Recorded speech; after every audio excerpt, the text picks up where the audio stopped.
October 28, Israeli Prime Minister Benjamin Netanyahu ordered his military to carry out powerful strikes in the Gaza Strip.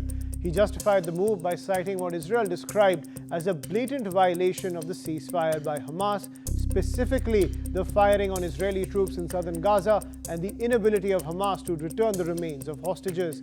From Israel's perspective, this opens the door for the resumption of security operations in Gaza, with over 100 deaths already reported in the Gaza Strip after Israeli strikes.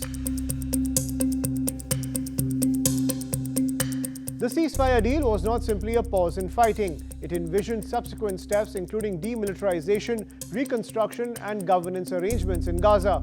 As Israel orders strikes, those later phases of the already fragile deal are likely to collapse. Once violence flares, rebuilding ceasefire becomes harder. The humanitarian and political cost rises, making mediation more complicated. Since this deal is widely credited to Trump's diplomatic intervention, any collapse undermines his achievement. The US now has less leverage.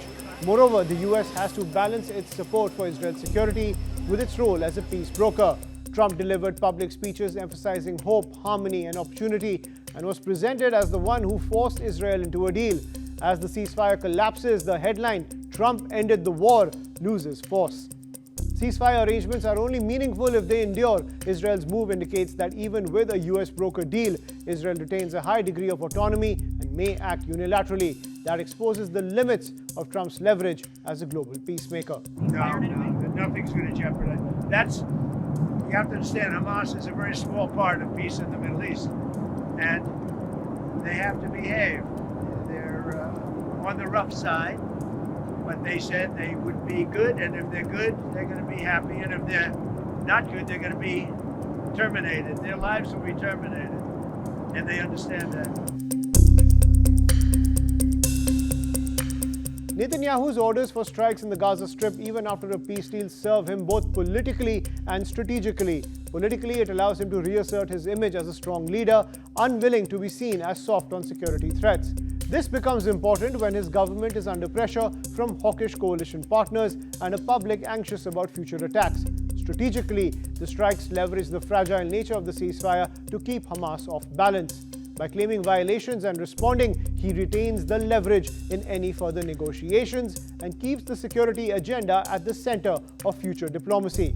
Moreover, the ambiguity introduced by resumed attacks helps him avoid committing fully to a long-term settlement. In short, the strikes serve as a strategic hedge and a domestic signaling tool. To his electorate, that he remains strong. To his coalition, that he acts, and to his adversaries, that any deal is conditional on Israeli terms being respected.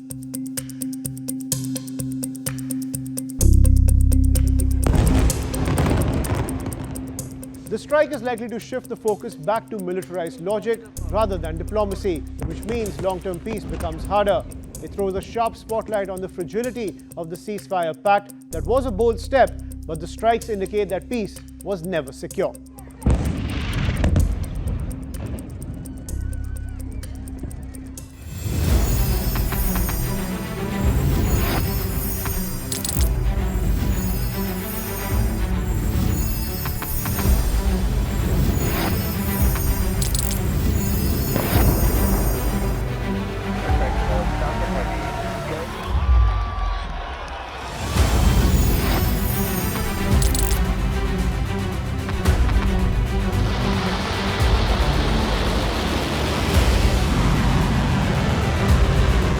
Been fighting so long and so hard that they don't know what the they're doing.